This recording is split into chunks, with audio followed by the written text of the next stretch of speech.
Well, I figure I'm on a roll, so might as well continue with a few more paintings. This is unfinished. This is commissioned from Montreal, Quebec, Canada. Dr. Anbar. And this was back in 1988. 88. So everybody's, that child is grown up now. And here's Dad's logo up here. But he did a series of the family because this doctor commissioned multiple ones. And something happened to where it didn't finish. But Dad calls this one of the mother and child series. There's multiple, he's got variations of mother and child series, which is very nice because, you know, what bond couldn't be stronger? All right, 1988 mother and child series. So here we have Shirley and their cat Sugar, right? Sugar. And there was a big fluffy chair that Dad and Shirley had, and it had a cover over the top of it, and so she's sitting there cross-legged. These are her slippers down here. She kicked them off and her slippers are down here, and for whatever reason Dad made her with a longer neck, but this is Shirley with her big glasses. She always had those big glasses, or not always, but often. And yeah, she was just cooling out at the house and enjoying the morning in a nice, big, comfortable, fluffy chair with the cat. And the cat is very comfortable also. Shirley Ann McAfee at 60 years old with Sugar in her lap on Montclair Drive, Santa Rosa. This is 1996. Yeah.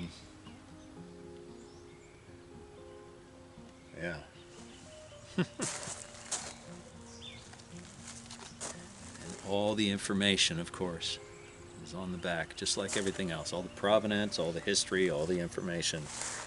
First owner, Shirley Ann McAfee. August 5th. One of the things that I haven't mentioned yet, but on all the edges, we have the labeling also of the paintings, because that way when they're stacked you can actually just read the top, you know, or the side, because I have them as books and I can read the side and see what they are. And he's got them oftentimes on a couple of different sides. But back to the San Francisco church series. This one is Old St. Mary's Church on California Street, San Francisco. This is a 1995 painting, but on California Street. Pretty sure California comes down the hill, Grant goes that way. Is that right? Maybe I'm on the wrong street there, but yeah. I know that there's, in Chinatown on Grant, and then the cross street, there's a very famous church there also. And I'm wanting to say it's this one, but maybe I'm mistaken. I have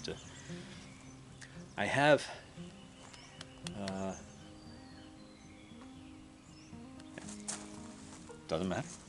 Okay. San Francisco landmark number 2. So long as men can breathe, or eyes can see, so long lives this, and this gives life to thee. Oh, last video I mentioned Michael Bolivar, the jazz musician who Dad met. Michael was running down the street in the morning with his saxophone, and Dad was telling me the other day, because we talked about it, and he says, yeah, he was trying to improve his lung capacity, so as he's playing his music on that. And so Dad had stopped him and said, play me a song. And Michael said, well, what song do you want? And he says, play me anything. And so Michael played him a song right there in the middle of the street, and Dad invited them in, and they sat, had coffee and breakfast with Shirley in the house on Furlong, and they became fast friends. So here, on this card, right? This card is Jack Feldman Museum of Fine Art, Stockton's famous Magnolia Historic District on Magnolia Street, Stockton. That's Dad's card. This one is Jack Feldman Fine Art Gallery in Palm Springs, California. Director Michael L. Bolivar. Viewing by appointment. And he has 2 phone numbers, his mobile number and his business number, down in Palm Springs, because he moved down to Palm Springs. And he had his own art. He's got multiple, I don't know, 20 plus paintings that he had Dad do of him, right? One of his album covers is his face in a starburst kind of pattern, or I'll call it that for now. I'll find and I'll impose it onto this video. But they were great friends, and they were always visited, and yeah, it's very nice. But that was fun. This is fun to see that Michael's business card is here too. Michael did a bunch of YouTube videos of his own with his music and Dad's paintings, right, going through them. So they had a great relationship. Still do, as far as I know. Blue in the garden. This one's fun. So a garden shot, right? You can see the garden, and here's Blue, the cat, in the garden. And it's morning time, it looks like. Subject, Blue in the garden, in my garden, 1988, Montclair, Santa Rosa. I remember I had to weed eat one time, and it was a big yard for me to weed eat. But this is pretty, yeah. Blue in my garden. Old St. Patrick's Church, 1820 Eddy Street, San Francisco. Landmark number 6, 1995. Church series. A smaller church, right? But it's still a beautiful church. Small, a couple of stairs. I have to find out if this is the one that Dad was talking about. Old St. Patrick's Church, Eddy Street. I want to know if this is the one he was mentioning, because he says it's just a small little church with some stairs going up. And it's the first church in San Francisco. So I have to find out from Dad if this is the one that he meant. Is this the first church in San Francisco? Or is just another church? But I will check in with him on that. I guess what I should be doing is taking pictures of this. I'll do it after the video, so it doesn't waste your time. But now that I have all these paintings out, and I have the easel up, I'll go get my other camera, my still, and I'll set up, and when the sun comes over, it's coming right behind that tree, so pretty soon it'll be shining on here, and when the sun's on here, I should get some good shots of the still photos. So this is another church, St. Patrick's Church, 784 Mission Street, San Francisco, 1995. And number 4. It's a big, tall, imposing church, huh? Tall walls. This logo's over here. You can see it, right? There we go. I hope I'm straight. Bodega Bay, Bodega Seascape. Jack Feldman, 1984. Sebastopol, Bodega Head. Okay. Bodega Head. So Bodega Bay, there's a small town of Bodega, which is a little tiny town where the movie The Birds was, and Bodega Bay is a little bit farther on the coast, so 2 different towns. 2 Tourists love it because the birds was there, filmed there. That's where the little church was, in Bodega, the town, and then Bodega. So here we have the crashing waves and the ebb and flow. I always say ebb and flow. The water's coming in. Nice. This one. Here's another of Dr. George Bachman's Paris, France trip. He lives in San Francisco, the doctor does, or did, on Twin Peaks. So here, Dr. George Bachman's Paris, France trip, lives in San Francisco, California, on Twin Peaks. 1952, Montmartre,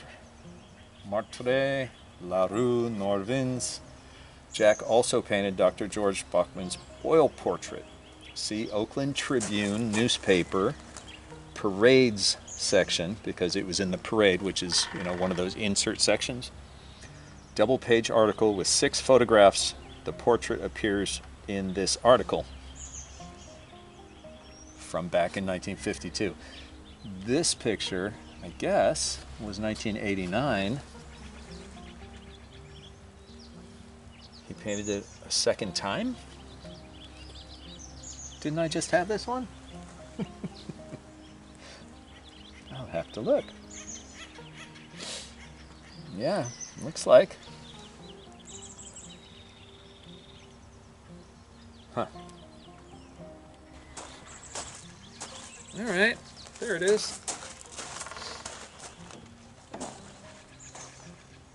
So this one is the original from 1952. And this one is the recreation. In 1989 that Dad did. This one is old style canvas, right? And this one is new style.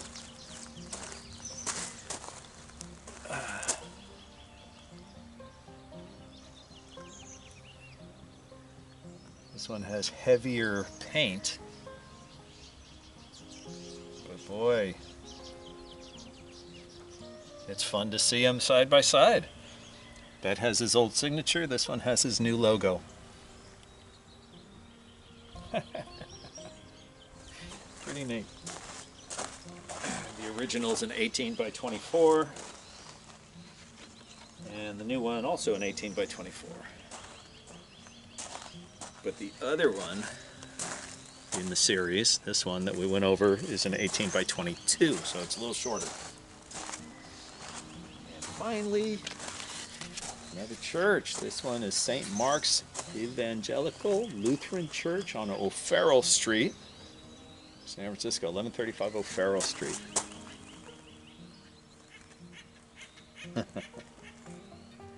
Pretty. Yeah. Dad does such good work. Ooh, I love that. Everybody's got a different take or a different taste. And over years, you can see how Dad's style has changed. He enjoys doing this. Loves his little watercolor too, which is fun. But and his old 1950 oil paintings. But these acrylics are very nice, colorful. And one of the things, I'm sure I mentioned it already, and I have the video of him describing and actually doing it, so I'll get that on here at some point. But he's telling me in this video about one of the Universe series, and he's got a little halogen lamp on a dimmer switch, and he can take it up, and as the light increases you see more things in the painting, and as the light decreases then it tends to go away, right? But that's his storytelling technique. Anytime someone would show up at his house, he'd sit him in the chair, he'd pull out the paintings on an easel, and he would do this light trick with his halogen light on a dimmer switch to bring up the light and bring it down. So when you hang your art in your house, Don't do it next to a window because the sun will come in and damage it. But make sure you have good lighting on it so you can see the details that you want to see. So you can step back and actually view from a distance. Yeah, it's nice to get up close and all that, but you know, enjoy the painting. You know, we decided to do the stars, so we went and got the halogen light with the dimmer switch, and we're setting it up now to see the painting.